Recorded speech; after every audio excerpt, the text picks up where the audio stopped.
The tools that have gotten our users these type of results have become even more powerful. And now with our completely revamped offerings, anyone can leverage Stochastic's cutting-edge products to dominate this football season. In addition to our contest simulation tools, we've added our new single lineup simulator where you can get instant feedback on the quality of your hand-built lineups in seconds. And all of our other industry-leading data will be waiting for you when you get here as well. So stop guessing and start winning with Stochastic.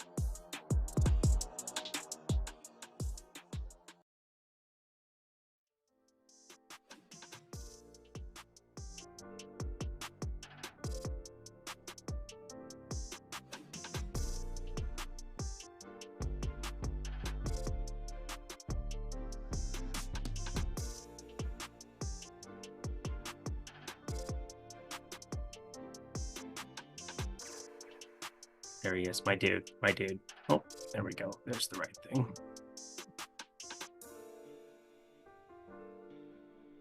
What is going on, everybody? Welcome to MLB Live Before Lock here. It's Friday, August 23rd. Hit the like button as you come on in here. I'm Eric Lindquist. You can follow me at Eric Lindquist over on X. And you can follow my friend Matt Belman over at Fantasy Tips Matt over on X as well. How you doing, my dude? Yesterday, how did it go? Yesterday did not go very well. Burns was awful. Arrighetti was really good, but I didn't have Pittsburgh. I don't even remember what else, but I didn't have Pittsburgh, and the Mets got to cease, but it didn't really matter at that point. So it was a pretty crappy night overall for me. How about yourself? It was okay. Nothing to write home about. I lost a little bit, but it could have been a disaster at some points in time, and ended up kind of coming out of it pretty unscathed. So I'm okay with it. We keep seeing Steve Buzzard finishing at the top of all of these tournaments too. Just a ridiculous run that he is on. You'll love to see it. Sean Geezy, love to see what he has been doing here as well.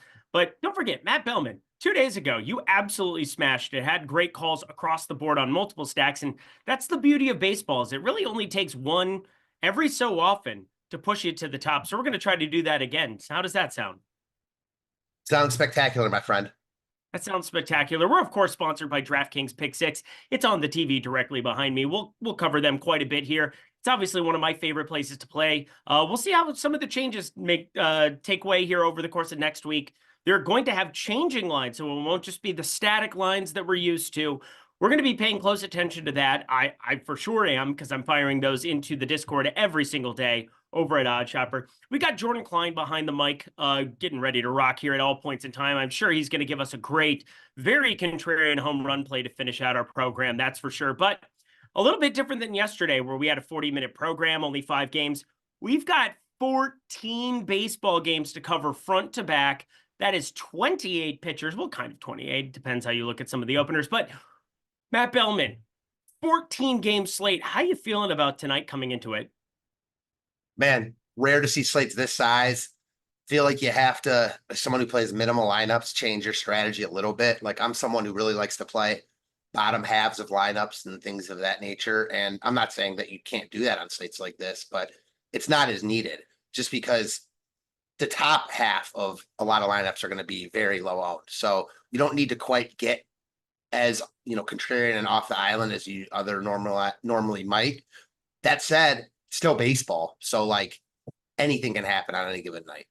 Anything can happen any given night. That is for sure. Such as the New York Mets are lowest in the top stacks tool. But I know you and I talked about the Mets a lot yesterday, which leads me into Ethan King dropping a 50 spot, $49.99.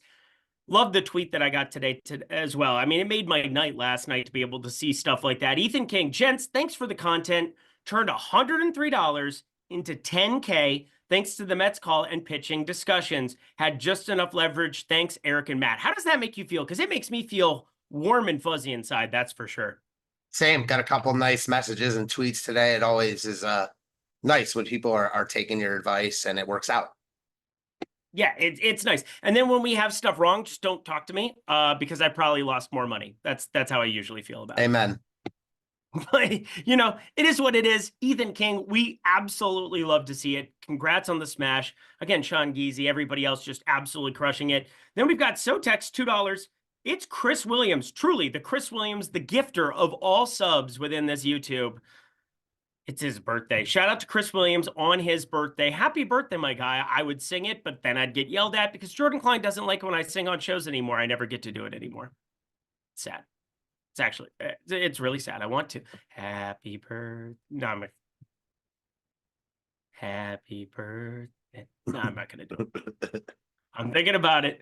Like dipping my toes into the end of the kiddie pool to see what I can get away with. But let's start covering. Jordan, why? I saw that. Why?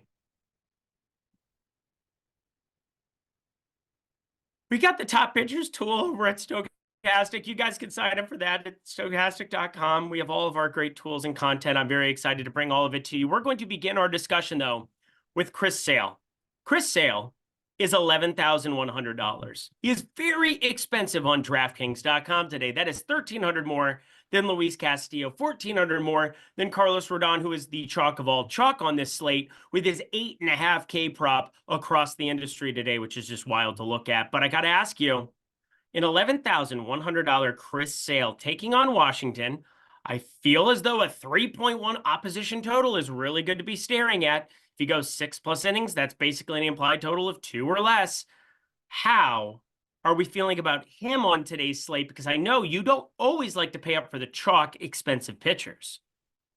When you get to guys that are as good as Sale, though, I never have a problem with it. I mean, Sale has been arguably the best pitcher in the majors. This best pitcher in the majors this year. I will say the last slate Sale was on was another really good night for me. I can't remember. I actually used Birdsong. He was really cheap in Oakland.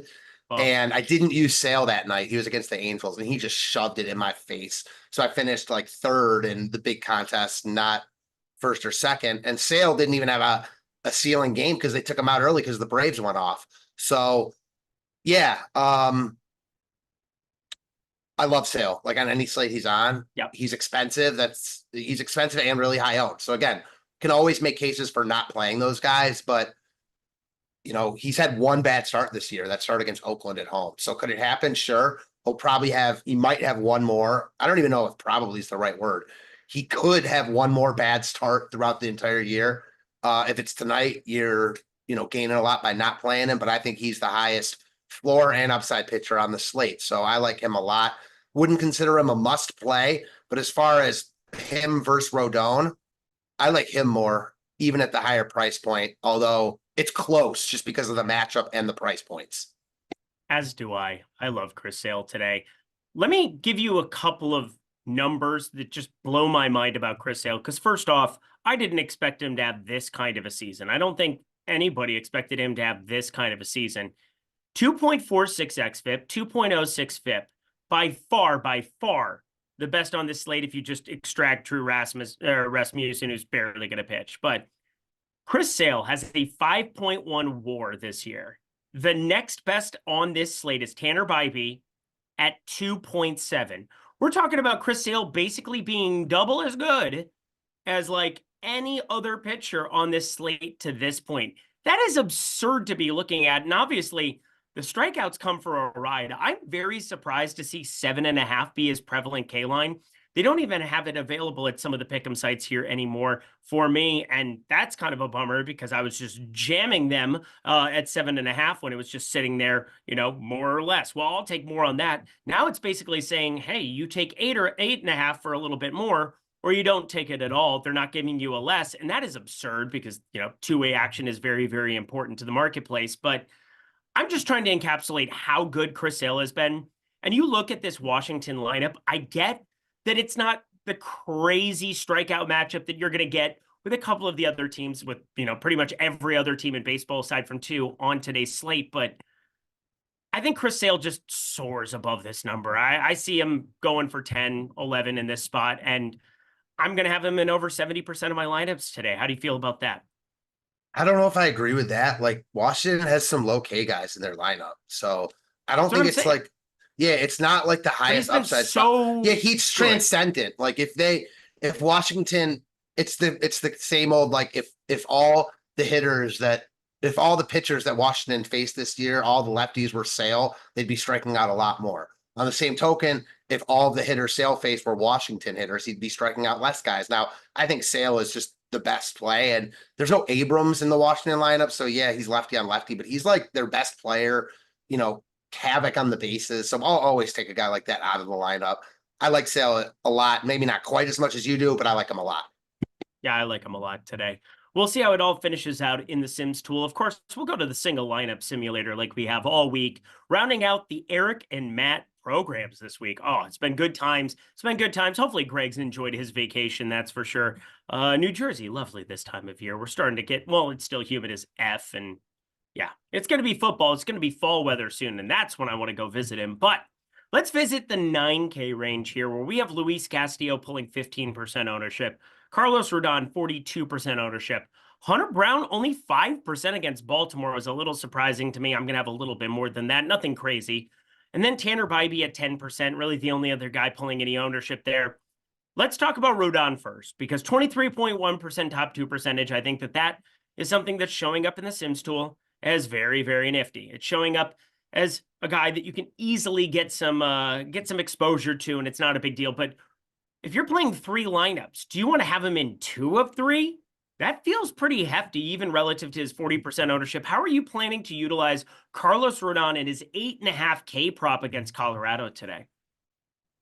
I'm just going to play him and know that like it's volatile and he's going to be owned. Like, I just think his upside is so high in this spot where I'm going to play him here. He's been nails at home. Like he's had one bad start at home. It was against the Braves a while ago. Other than that, he's been really good. And man, I played Colorado yesterday against Patrick Corbin. They suck. I mean, we know this already. And Rodon, he's volatile, but outside of that start he just had against Detroit where he was chalky, I didn't play him there. Like, he's been good. So I don't feel good about it. I don't think you're crazy to not play him considering his ownership, but I do think that he has the highest upside on the slate, like even higher than Sale, probably not even considering the price difference. So, it's rare that I think someone has a higher upside than Sale, just like straight raw projection. I don't think he gets there as often as Sale, but this matchup is just the nuts. So I'm finding it difficult to get away from him, although I'd love to. I just don't love any of the other guys. Like, I get Bybee, but I still respect Texas's offense, and they don't strike out a lot. So I don't know. How are you playing it? I'm playing it with, I've got kitty gloves on with this to a certain extent here. I just reran a Sims while you were talking here, just to like give myself a better idea of where I really want to land on him, because I knew I was going to end up over on Chris Sale immediately when I saw sub 40%. I'm going to be right at the field, 44% of lineups. So, it's like 2% over where we have him projected right now. It's just really hard to get away from that on this slate, because then you go to Bybee 5.5, Brown 5.5. We're talking about a really great opportunity for Rodon to just blow the slate open right from the get-go. 3.2 implied total. Do I agree that like Rodon has been that elite of late? No, I absolutely do not. But like, as you said, the matchup, Colorado out of Coors, is the complete nuts. Yes, he got hit up by Detroit on the road. Yes, he got hit up by Toronto at home last time out. Colorado is, I would put behind both of those lineups top to bottom. So it is very easy for me to be playing him.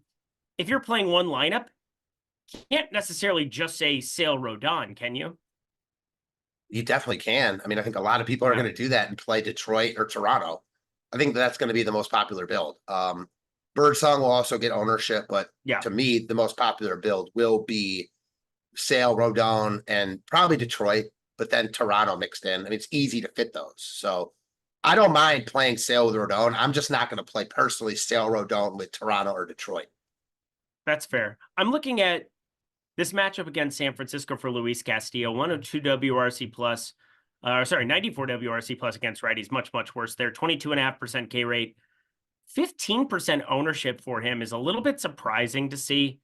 I think I kind of prefer just going cheaper. I think if I'm going up here to this range, you might as well just give me the guys with 8.5 strikeout props in Rodon, in Chris Sale.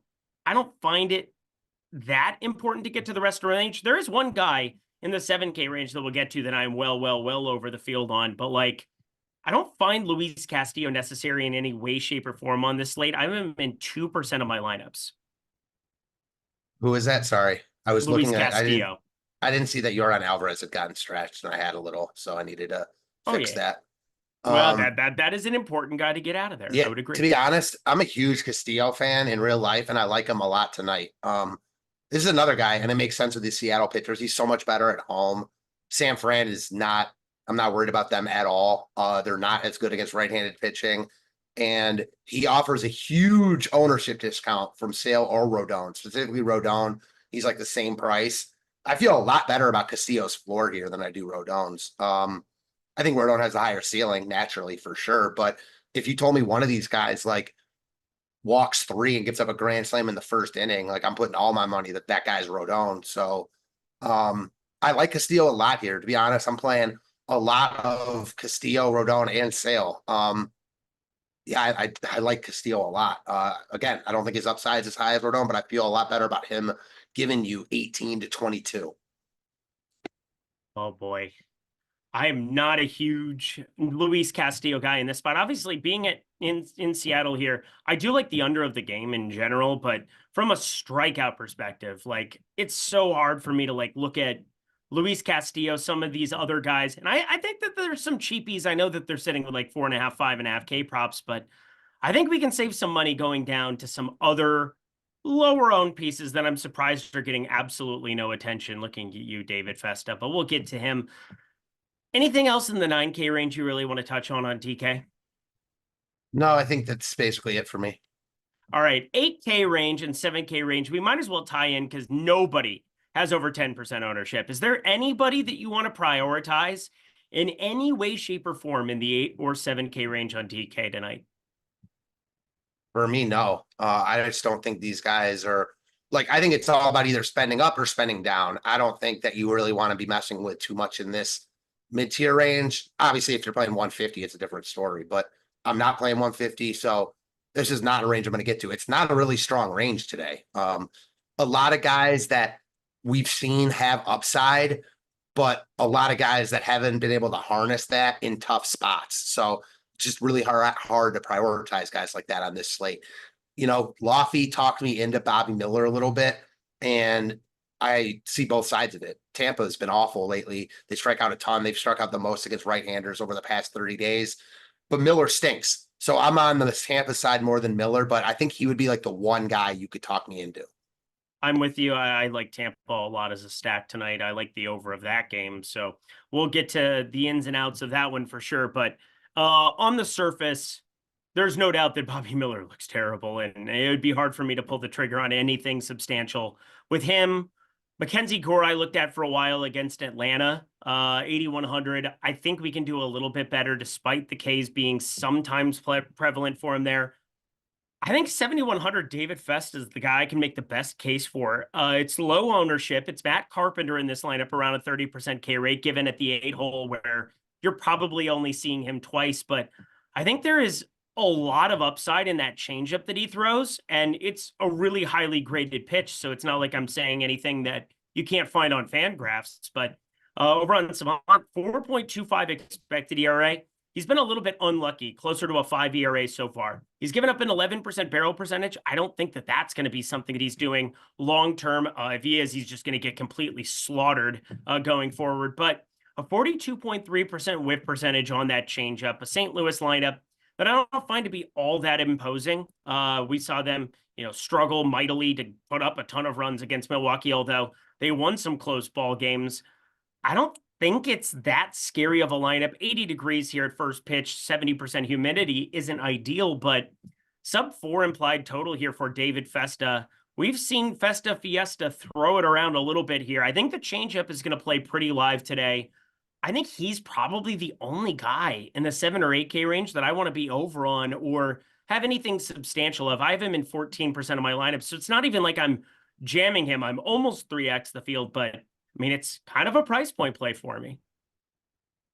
Yeah, I don't hate it. He's got one of the higher strikeout rates, and I think you're going to see a lot of concentrated ownership on like Hayden Birdsong, and I think Keider Montero starts to pull a little bit. So I'm with you. Like he's going to be low owned, and he's a better pitcher than those guys. He's in a tougher spot, but that's the payoff. If you were getting more love than those guys, then I'd like those guys more. But he's getting less love, and he's a better pitcher. Yeah, he's in a tougher spot, but I'm not like scared of St. Louis. So I'm with you there. Like he's cheap enough. He's close enough to the guys that are getting ownership that I'm willing to play him over them. It's almost like he's got that, like the other guys are like 99 cents and he's like $1.09. So like he has the appeal that he's a lot more expensive because he's over 7K. You know what I mean? Mm-hmm. I mean, it's only seven games, 6 starts for him in the big leagues, but he's got a higher K rate than Hayden Birdsong, Carlos Rodon, Tanner Bybee, Mackenzie Gore, Hunter Brown, Luis Castillo. Again, I don't expect against St. Louis in this matchup that's going to necessarily persist. And obviously, the market is drastically different. 4K difference between Festa and Carlos Rodon, obviously juice independent, but David Festa is definitely going to be a part of my portfolio. 3.59 xFIP so far in the bigs too. I mean, there's not a lot that I can really say that isn't like, yeah, David Festa's been better than I expected him to be. And you go to, FanGraphs and you look at his K per nines, they still have him north of 9 at pretty much everywhere. Steamer, the FanGraphs, DC, Zips, like looking at him, 9 or higher. It's a pretty good spot for David Festa to maybe be a low-owned guy who can go out and win you a tournament, rather than, as we get to the 6K range, more popular Hayden Birdsong. And there's not a lot I can say when it's a righty taking on Seattle, because righty taking on Seattle should absolutely mow dudes down. 25.2% K rate over the last 30 days. That's down a little bit because Justin Turner, some of the acquisitions, Randy Arozarena, it is what it is. But Seattle routinely, 28% K rate on the entire season against right-handed pitching. More than 2% higher than Colorado there in the second spot. So, yeah, it is a great spot here. But how do you feel about a 20% owned Hayden Birdsong? I'm off it, man. Like, I get it. Seattle. I mean, Seattle at home, bad park for hitting, really good for pitching, obviously. They strike out a ton. Birdsong's been really hit or miss, though. Again, I just said I used him in that last start he was in against Oakland. He was also really cheap. He started off the game really well, then got into trouble, and they pulled him like immediately. He was in the 70s in his pitch count. So they're treating him with kid gloves. And I talked about it yesterday. I don't love pitchers that are like coming off struggling towards the end of their last outing. Now, I know that happens a lot, like, because that's why pitchers get pulled. But when it's a guy like Birdsong who has been very inconsistent, like, I just don't feel comfortable going back to him as chalk here. I get it with the matchup, but he needs the Ks early because he's not going to be able to get too deep into this game. I also think, this is more like intangible stuff. Seattle firing their manager. Like, I think Seattle gets up for this game here. They're still in playoff contention. And I like using some Seattle bats against a chalky Birdsong. I think it's like the best leverage spot on the slate by far, because the other two pitchers getting love, Sale and Rodon, I don't want Washington here, and Colorado's Colorado. Seattle actually has power. So I'm off Birdsong. I'm playing some Seattle, full disclosure. Oh boy. That's gonna be a fun one. Obviously, 20% ownership isn't crazy for it. I'm right around the field in my 150, so I'm gonna be firing up a little bit. There's one contrarian play here that I do actually have a stand on, though. He's 2.6% owned. I currently have him in 10% of my lineups. He's the only other guy really in this range that I'm getting to. I actually have 2% Cade Povich. I think that was just a result of me taking Alvarez out of that lineup and potentially him running into a weaker iteration of Houston, but I don't expect him to do anything for what it's worth. I like Ryan Nelson to some extent today. I think it's terrifying taking on Boston. They've been top 3 in baseball over the last month against right-handed pitching, WRC plus out the roof. But Ryan Nelson, his last 4, he has struck out 6 or more batters. He has shown an actual upside in the last few. And look at this specific iteration of the Boston lineup. They get Wilyer Abreu, 28.7% K rate. Tristan Cassis back in our lives, 30% K rate. Rafael Devers and Ref Snyder, they don't exactly not strike out here in any extent. And I guess Tyler O'Neill is not in this lineup today. So that's a little bit of a bummer because that dude likes to strike out an absolute metric ton. But I think that there's more than the average strikeout here. While he could get lit up, that is well within the range of outcomes. He could also strike out 7-8 batters alongside 2 earned. And I would feel really, really good about that as a leverage guy who is pulling, 2.5% ownership next to Hayden Birdsong's 20? 1/8 the ownership. Do you have any interest whatsoever in Ryan Nelson? I don't, but I get it. Like, you look at his game log, He's since the beginning of July, he's averaging over 20 fantasy points per game. The underlyings tell a different story here. And I'm not excited about stacking Boston against him, even though I think that they're coming in under-owned, but I'm not getting to Nelson here. Your points are well taken, though. Like, I mean, the guys that are getting love are just getting love because they're in better matchups. So Right. Kiter Montero's underlying numbers stink as well. So based on that, yeah, I'm fine with it. I just don't feel like good about it. You know what I mean? Totally. It's more of like a 150 play. I think if you're playing a limited amount of lineups, it'd be really hard to land on Ryan Nelson. I agree. That said, like, if you're playing, like, you don't have to worry about chalky offenses, but like, based on what I just said, like, I don't think that Montero and Birdsong are great plays. I understand why someone would disagree with that, but if you're in my mindset and you want to play someone cheap, I don't think it's crazy at all to play Nelson over those guys, even in limited lineups. I'm not doing it, but I don't think it's crazy at all. I don't think it's crazy whatsoever. I'm probably going to do it here. I'm probably going to do it in like, so one of my main lineups, I'm definitely going to run out a Ryan Nelson, Hayden Birdsong, give me all of the offenses and all the land. Maybe you see Sale put up 7 or 8 Ks, and you can get away from Rodon putting up, 8, 9 Ks. A lot of people in the chat not super excited about Rodon today, which it's hard to believe when you look at some of the props set up for him, but it is what it is. Anything else you want to talk about pitching whatsoever over on DK? No, I think we covered it pretty nicely. Yeah, I do like Castillo. That's the big difference. I like Castillo a lot here. Yeah, I've never really been a crazy Castillo guy. There were times in Cincy where you could make a case from a fantasy perspective where, all right, I can back him here, but for whatever reason, whenever he ends up being a little bit popular, it just seems like I get away from him pretty prominently. 24.4% K rate this season. San Francisco not striking out as much here, but there's no doubt he's been good. 3.51 ERA, even next to a 3.88 expected ERA.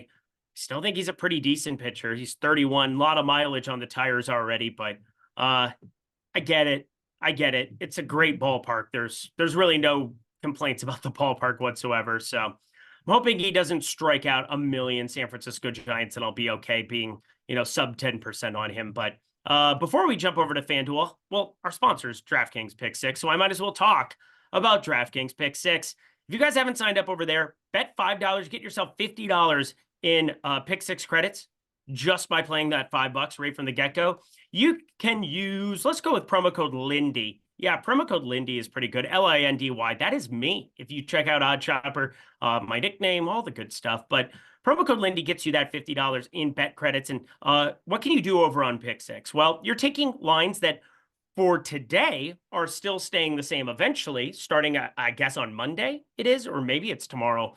They're going to start moving constantly here. But the big difference between this and your other pick'em sites is that this is peer-to-peer. You're playing against people just like you are in DFS.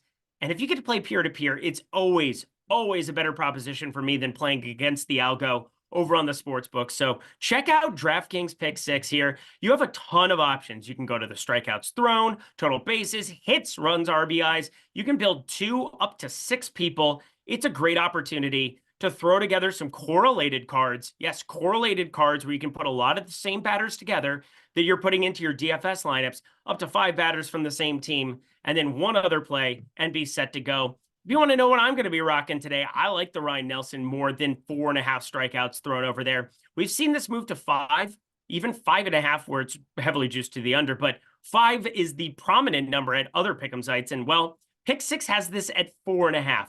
I'm going to be taking more on that. I think you should too. We also have David Festa at 4.5. That's a little bit more of a contrarian one that I like at the more number as well. We have a couple of other spots, fantasy points. You have 2 guys sitting with 4.5 fantasy points in Jesus Sanchez and Andrew Vaughn. I'm playing a ton of DraftKings Pick6 every single day because I do think it's the softest place to put your money right now within the entire Pick'em or DFS ecosystem.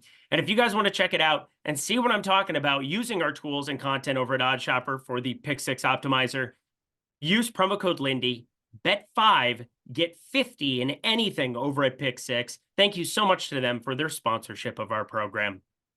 Already out to FanDuel we go. FanDuel.com, they need some love as well. 31.9% ownership to Carlos Rodon. What a time to be alive. Give me Chris Sale at 8% with nobody else pulling any ownership over on FanDuel. My dear Lord, how would you be attacking the FanDuel slate today, my friend?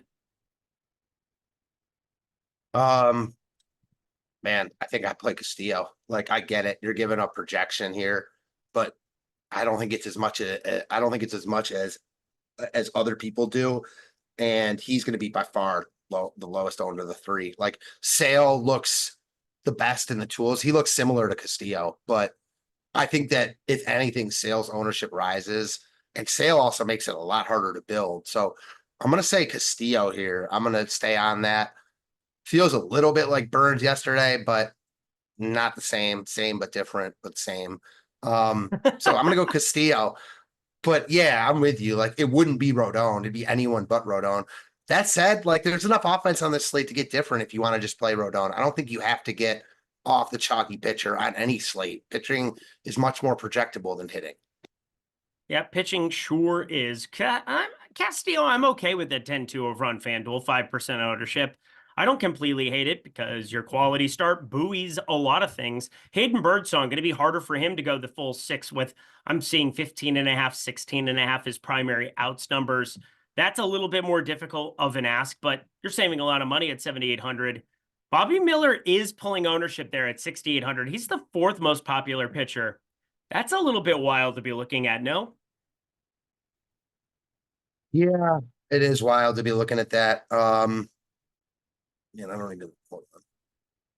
Yeah, he's so cheap on FanDuel. Like, I get it because of his strikeout upside, but I'm on the Tampa side here. So I think that Miller, like, I was going back and forth with someone on Twitter. They tweeted out, this is just like a random Dodgers fan. If Bobby Miller, like, can't do anything tonight against this awful Rays offense, then, like, blah, blah, blah. And I was like, well, if this Rays offense can't do anything against Bobby Miller, like, he stinks. So I'm have more confidence in the Rays offense than Bobby Miller here, but I could see why someone would play that different, especially considering there's a lot of good offenses to look at. Like, I think it's easier to get to Bobby Miller over stacking Tampa, but I'm stacking Tampa. Yeah, it's absolutely absurd. I mean, the Tampa side of things feels too appealing for me to pass up. I mean, we'll get to the stacks portion of the program, but FanDuel rounding out the pitchers here. You're seeing some wild pricing on like JP Sears 9,200, Michael Wacha 9,100. Don't think I'd have any share of any of those guys.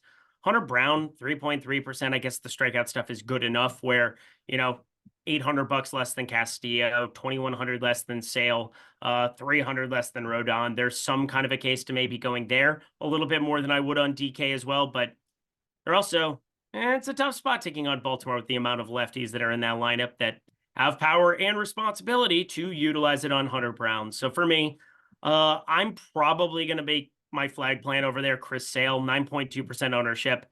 I don't find that to be all that egregious relative to like the 6% Birdsong, the 5% Castillo. I think Sale is a really, really good spot to land and find some contrarian offenses, that's for sure. I guess Mackenzie Gore, 7,400. I don't completely hate it, 2%, but that's, again, more of a price play for sure. Yeah, I'm with you. He has not looked good to me, so I'm off that, but the price is right, so I get it. Yep, a little bit different than over on DK, where he's sitting at 8,100, and I don't really find a whole lot of reason to be going his direction. But we got ourselves Jacob Dunn, $2 super chat, best 2 cheapo pitchers, best value bat under $2,600. All righty, we'll get to the cheapo pitchers, and then I'll bring up my value bat stuff here as well. But for DraftKings.com, I'm going to assume 2 cheap pitchers. I like David Festa and Ryan Nelson. Who are your 2 cheap pitchers that you would be going to sub 8K? On DK? Mm-hmm.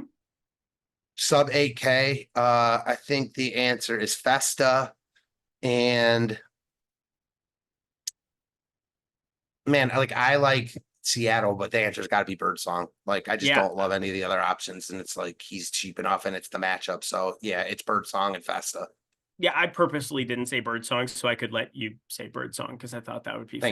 Thank you. Just, it's I'm the Steph Curry throwing the alley-oop to LeBron in the fast break. That would be a fun thing to be. Or, I'm Steph Curry shooting threes with 2 guys on me because I'm just making everything. There's that.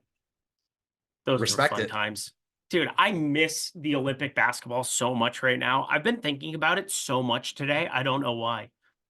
It was a lot of fun. I saw that did you see that Netflix, I think, is doing they are doing like a documentary or something, I think, on this past Olympics. Oh my God. The past Olympics were the best Olympics Basketball. ever.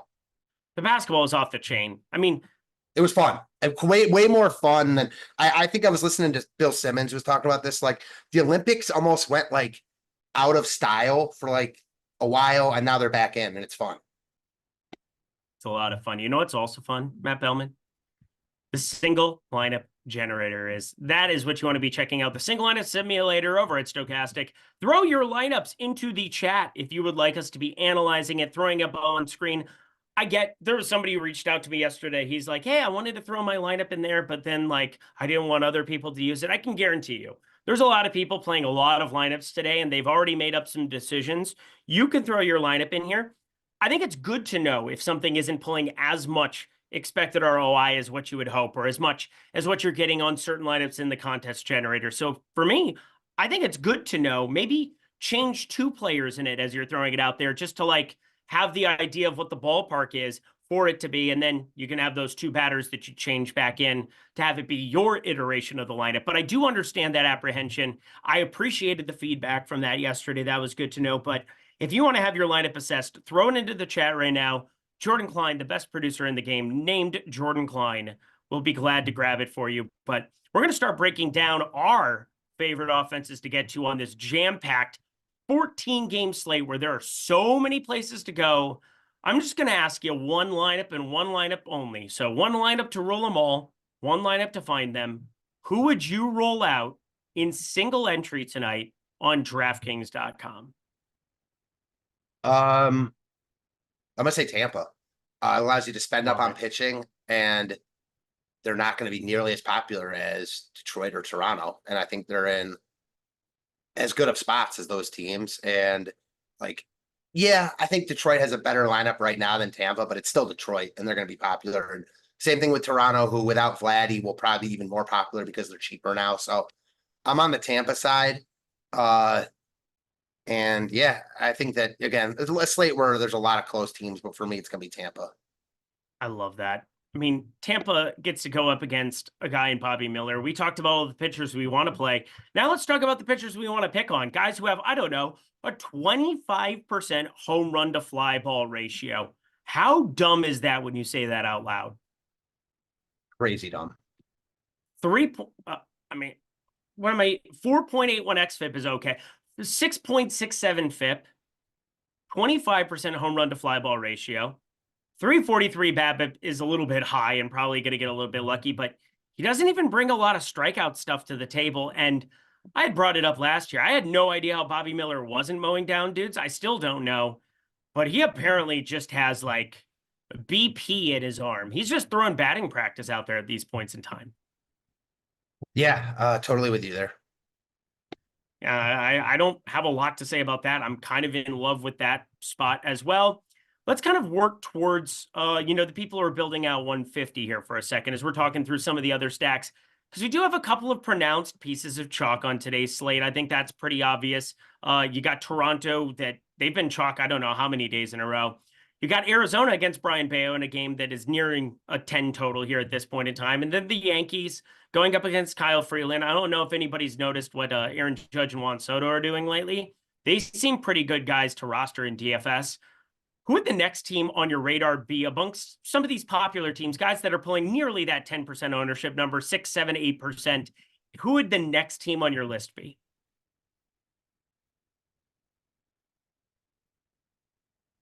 They're a little bit lower than that, but I'm gonna say Kansas City. Just insert team against Taijuan Walker for me.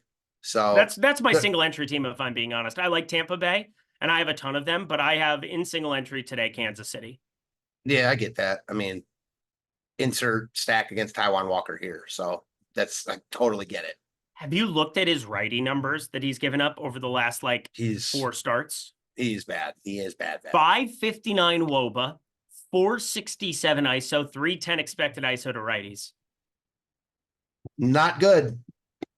It's not great, Bob. Not great. That's for sure. I could play anybody with a blue jersey on today in that spot. I have Sal Perez to go yard. I have Hunter Renfroe to go yard. I have Bobby Witt very heavily to go yards. So those are going to be three guys that I am very much here for today on the Kansas City side of things, going up against Taijuan Walker. A lot of righties.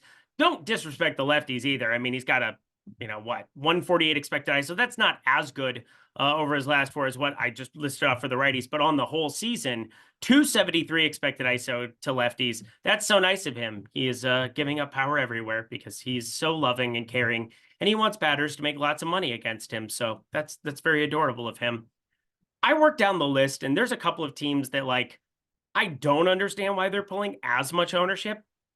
We're looking at Detroit against Chris Flexen. I like the over of that game, but still, it's hard for me to pull the trigger on Detroit. You have been backing Detroit in certain spots, and in very smart spots, may I add, against the Cubs and Javier Assad earlier this week. Are there any stacks that you think are pulling a little bit too much ownership at the 5-6% levels? It's pretty flat across the board, but yet if Detroit's going to be the second most popular team today, that's a pretty hefty thing to be thrown out there. Yeah, I'm good on that. Like, I'm not playing Detroit when they're going to be really popular like this. I get it, and they're in a good spot, and I do like their lineup right now, and they're really cheap. So you got Sweeney, Chase Young, all under 3K. I mean, they got cheap guys all over their lineup. Torkelson looks good right now.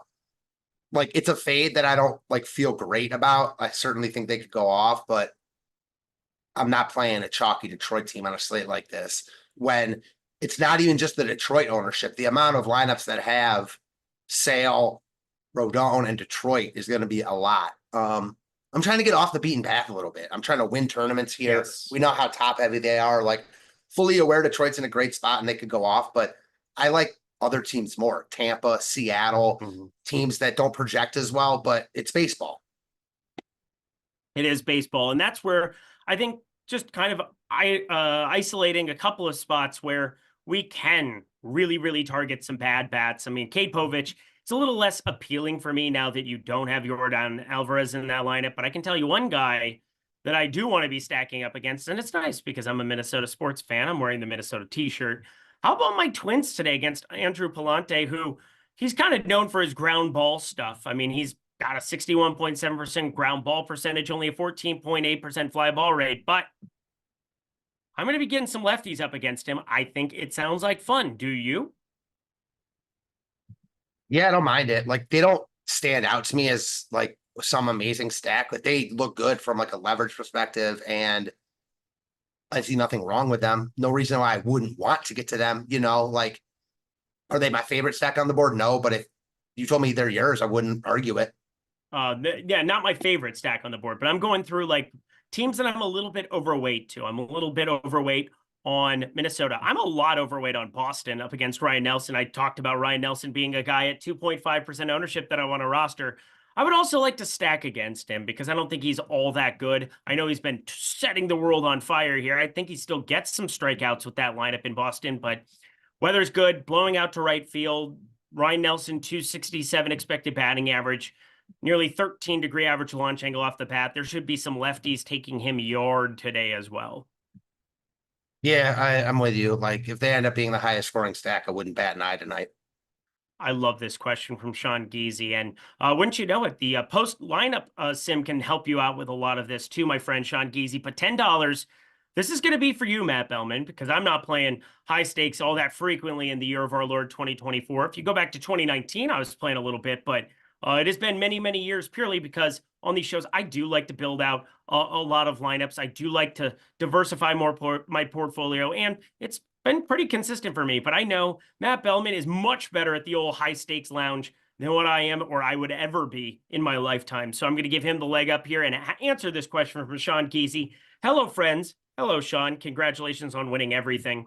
Question for Matt. Do you always play the same stack construction in high stakes single entry /3 max stuff? He's basically saying 5-2-1 or whatever your preferred is. Do you have, first off, let's break it up two ways. Do you have a preferred stack type amongst the 5-mans? And then 2, do you find yourself changing it on a day in, day out basis based on the slate? Definitely yes to the latter. So I don't get stuck on having to play anything.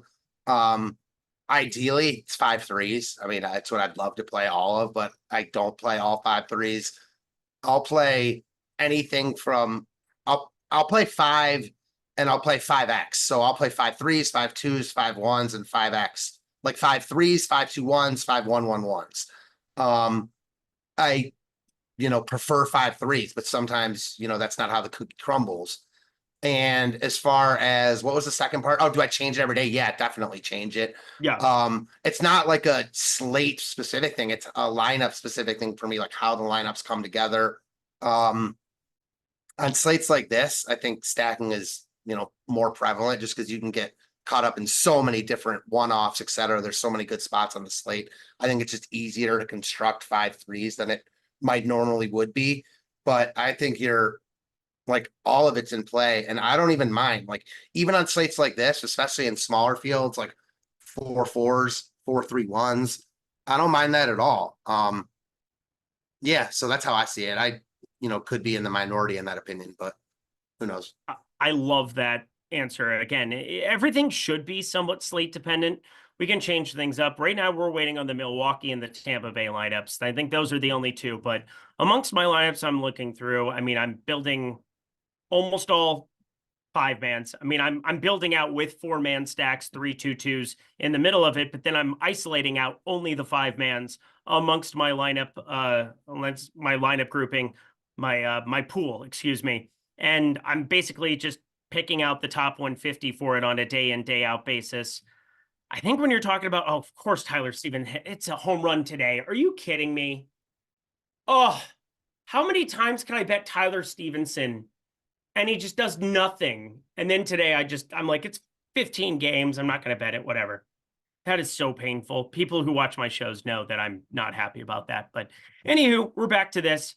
I love going to the post-contest simulator and seeing what other top players are doing, what Steve Buzzard is doing, what Greg Ehrenberg's doing, what Matt Belman's doing. I love being able to check in on that. It's a huge part of DFS to me is utilizing that information.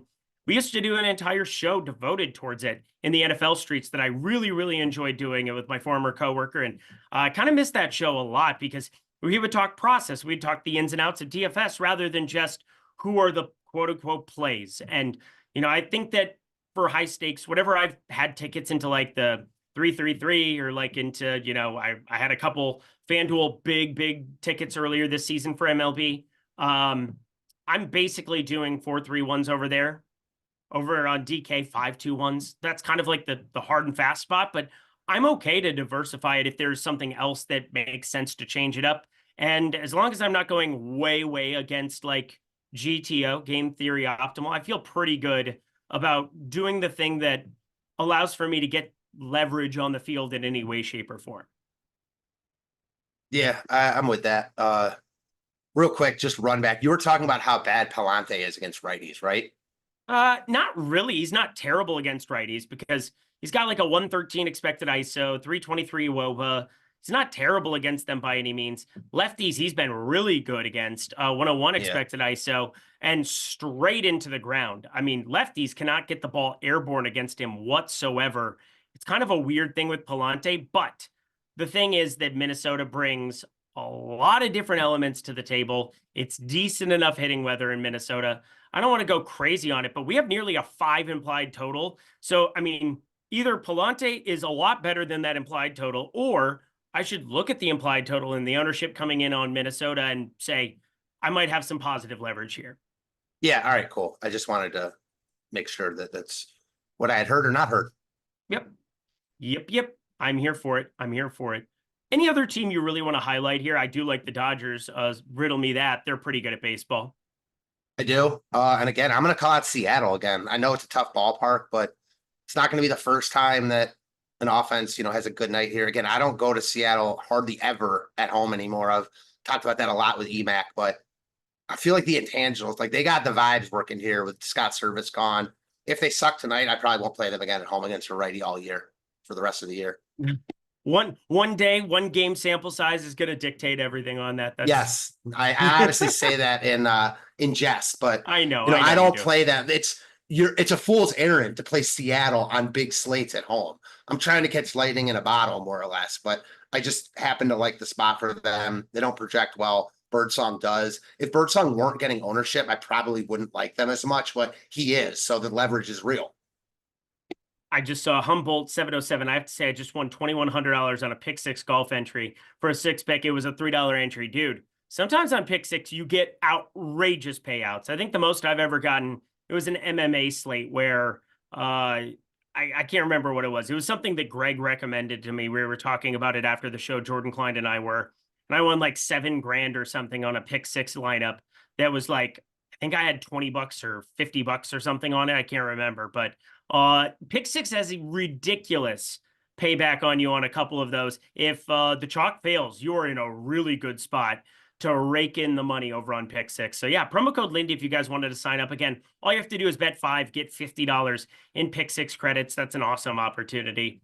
Let's jump to FanDuel here. Then we'll get to the home runs. Then we will get ourselves the heck up out of here for the weekend.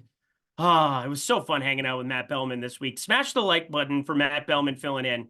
If we're not, you don't have to do it for me. Just do it for Matt, please. Let's go over to FanDuel where we do have more pronounced chalk. This seems to happen every day with the Yankees. For Soto and Judge, a little bit easier to acquire where you're only rostering 4 batters from a team. Same thing with the Dodgers. They're 8% owned. Then it gets pretty flat. Detroit, Arizona, Kansas City, 6.8% each across the board here. Building one lineup over on FanDuel. Who is the team you want? The team I want on FanDuel is, and ownership's even flatter on FanDuel. Oh, it's weird. Yeah. Toronto looks good on FanDuel. Like they're not getting the ownership that they are on DraftKings, and they're in a good spot. So I'll say Toronto. I think Detroit looks better. Ownership is so flat. Yeah. I'll say Toronto. DJ LeMahieu scratched. Get him out of your Yankees lineups if you had him in there at all.